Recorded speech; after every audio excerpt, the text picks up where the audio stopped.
Roger. HQ on the line.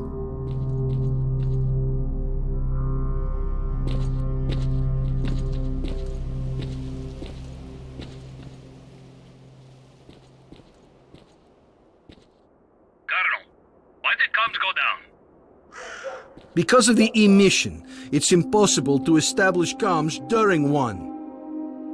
Okay. Alright, listen up. Operation Fairway is being taken over by the USS. Is Major Dictarif there? Yes. Okay. He's in command from now on. Tell him to stay put, to be contacted by his superiors shortly. Roger.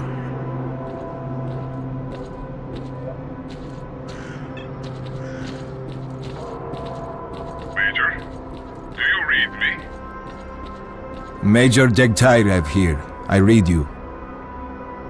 Good. As of this moment, you are responsible for completing Operation Fairway. Kowalski and the Stingray Squad will assist you. Report. I've managed to acquire documents about experiments carried out in the zone. Furthermore, we've been contacted by a stalker who's been in the CNPP. His name is Strelok, and he's offered us his cooperation. Accept his offer. You know what caused our helicopters to crash? Yes, I have the data, and Strelok's information confirms it.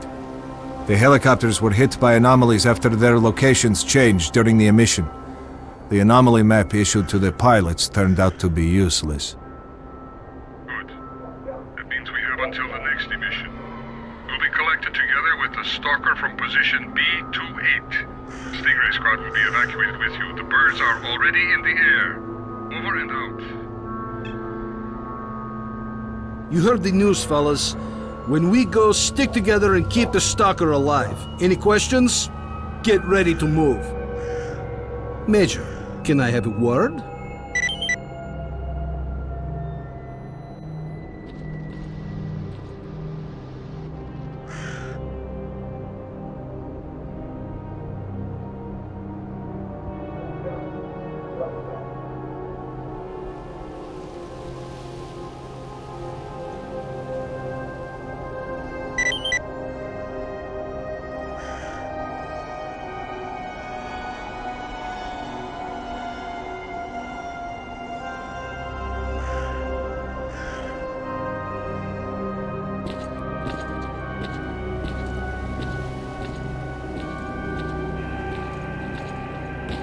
Move out, squad.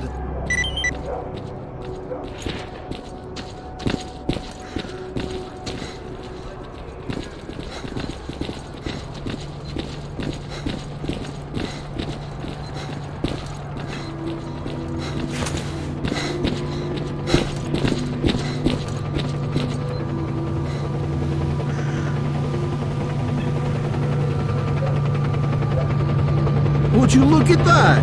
The sons of bitches actually made it. You were right, Strelok. Zombies? They're right along the building. Double time.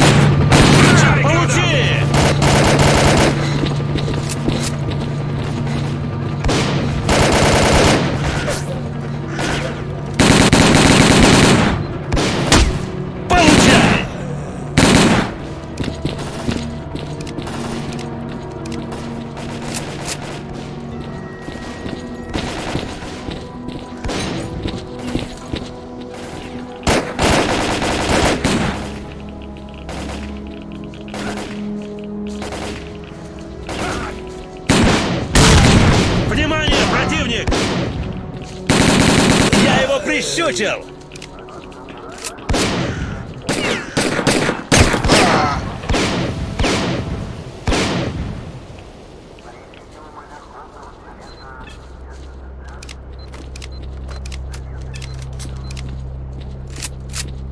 Получай! There's about a dozen zombies in the building. Ты учти, я тебя скоро кончу.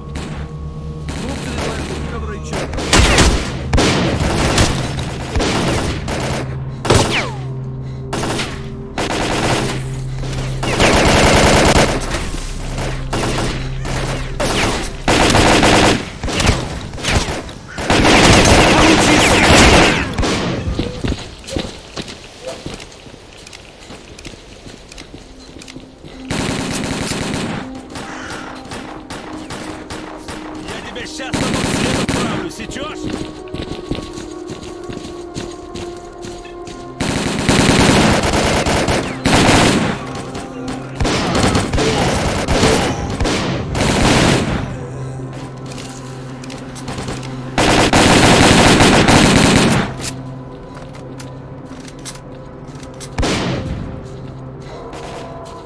Every zombie in Pripyat is going to know we're coming. We've got to move fast. Come on! Получи, скотина!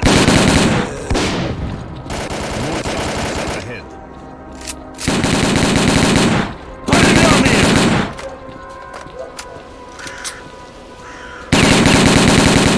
Бей их! Through the arch! Кладем их всех!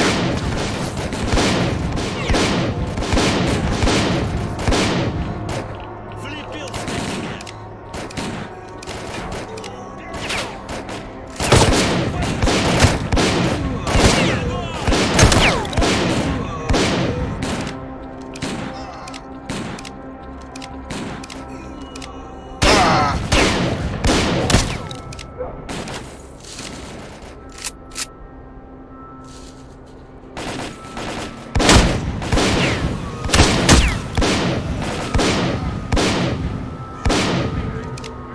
Оружие к бою!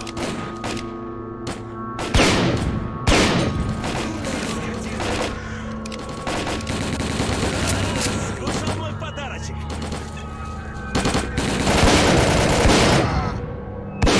На, получи!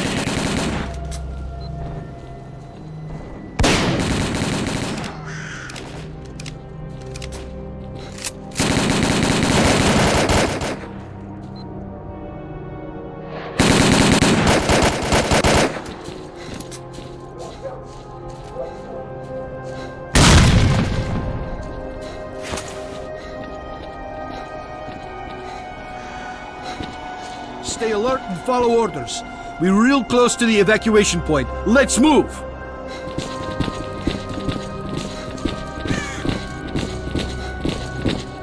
Those bastards again. Maybe we should go around the building. There's no time. Check your weapons and fire at will.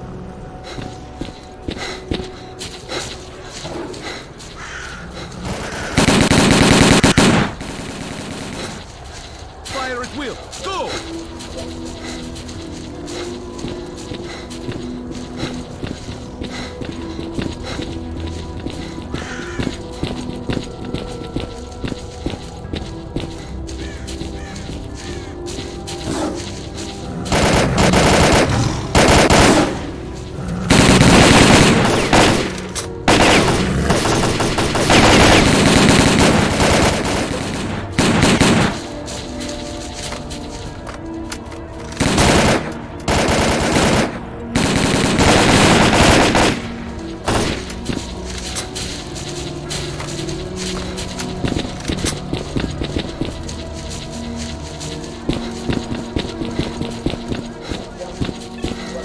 What was that?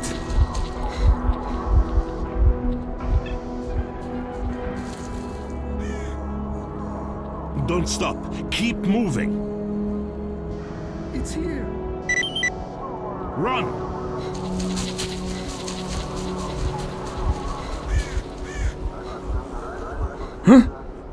Okay, run!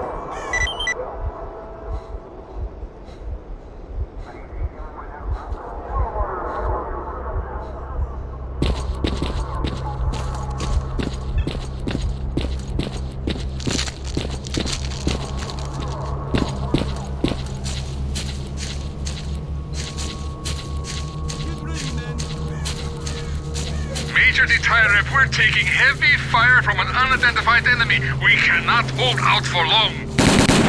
Shit! It's monolith fighters. Fire at will. Moving towards the choppers. Come on, boys. One last push.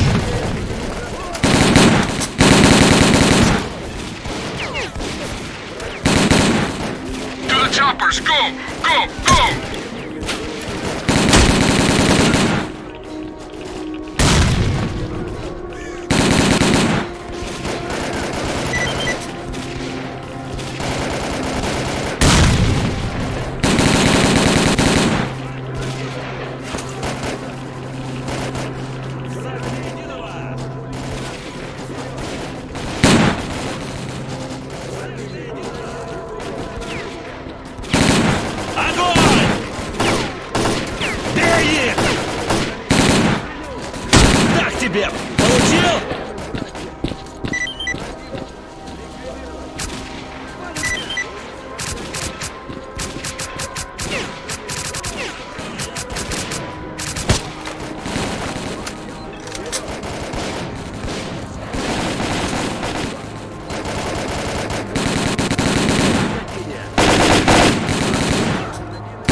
Major Dictator, we're ready to go.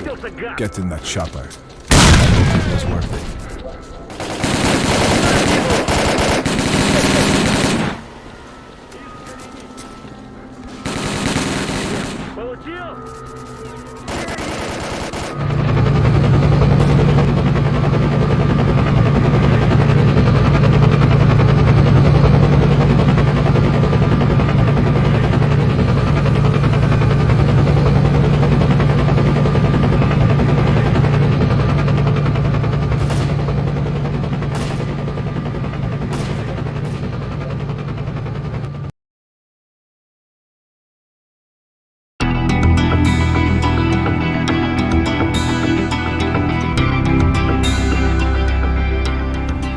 As a reward for successfully completing his investigation, Degtyarev was offered a promotion to colonel and the position of mission coordinator. He declined the opportunity to work at the HQ and submitted a personal request to be sent to the zone as the USS Permanent Observer. The information about the development of psi devices obtained by Degtyarev alerted USS commanders. All the information gathered on X-designated laboratories was removed from military archives and filed as top secret. All personnel working in the zone were ordered to prevent the disclosure of information about the laboratories at any cost. Several experimental samples were made on the basis of technical documents for Item 62. Following a set of test trials, it was decided not to go ahead with large-scale deployment of the weapon due to the high cost of ammunition. Nonetheless, it would be reasonable to assume that further development of the Gauss rifle is ongoing. Skadovsk became home to any and all who could reach it. Fierce stalker resistance did not stop the bandits from making regular and ultimately unsuccessful attempts to establish their so-called order on the ship. Despite this ongoing struggle, the Skadovsk carried on its unique brand of life. Unfortunately, it didn't last long. Bloodsuckers from the lair near the Skadovsk found a way to the ship. When bloodsucker attacks began to occur even in broad daylight, it was decided to mount an assault on the lair. Unfortunately, the hunters failed to advance deep into the tunnels, and soon afterwards, a wave of bloodsuckers annihilated all the ship's residents in one fell swoop. A fragile balance was reached between freedom and duty squads at Yanov Station. Tired of the endless struggle, fighters of both factions started leaving their squads and joining the Free Stalkers. The scientific expedition, organized by Professors Herman and Ozersky, was a success. The data they collected facilitated the development of groundbreaking medicine and technology, which prompted the Ministry of Education to allocate additional funding for researching the zone. Gary's stories about the Army's fate scared stalkers away from Pripyat. The few who dared to venture into the city ran into inexplicable phenomena, which added further dark strokes to an already gloomy picture of the dead city. The area around Yanov Station gained a reputation for being one of the most dangerous places in the zone. Fewer and fewer stalkers make it back from raids, many dying at the hands of mutants within view of the camp. One of those missing is Trapper, who set out to track down a chimera on what appears to have been his last hunt. Rumors of Zulu's fate reached the leader of duty, General Voronin. Counter to most expectations, Voronin decided to posthumously award Zulu with the Silver Shield, duty's highest decoration. Stalkers at Yanov Station still think of Vano now and again, recording his lightheartedness and skills. While some aspects of his life are usually up for debate, one thing is clear. With his luck, looking for a road to Pripyat was a big mistake. The list of casualties suffered in the course of Operation Fairway was amended with yet another name. Senior Lieutenant O.N. Sokolov died in the line of duty. A group of stalkers was forced to seek shelter on Noah's old barge during a particularly powerful emission. When the barge was attacked by a horde of snorks afterwards, stalkers were forced to concede that the barge was as good a defense against mutants as anything they'd seen. Even more astonishing was a litter of pseudo-dog puppies that Noah himself led into battle against the snorks. Having overcome his alcoholism, Cardin left the Skadovsk. Stalkers said he went to look for his missing friends. Several days later, he returned, suffering from wounds and radiation poisoning. As soon as his wounds healed, he left the zone for the second and final time. Strelok passed on the information he obtained on his trip to the Chernobyl NPP to the USS commanders. This prompted the government to create a scientific institute for research of the Chernobyl anomalous area. Strelok took up the position of chief scientific consultant to the institute. When Colonel Kowalski, commander of the Stingray Group, returned from the zone, he was forced to explain the reasons for the failure of Operation Fairway. Following a dragged-out investigation and the brass's failed attempt to make him the fall guy, the colonel was finally given an honorable discharge.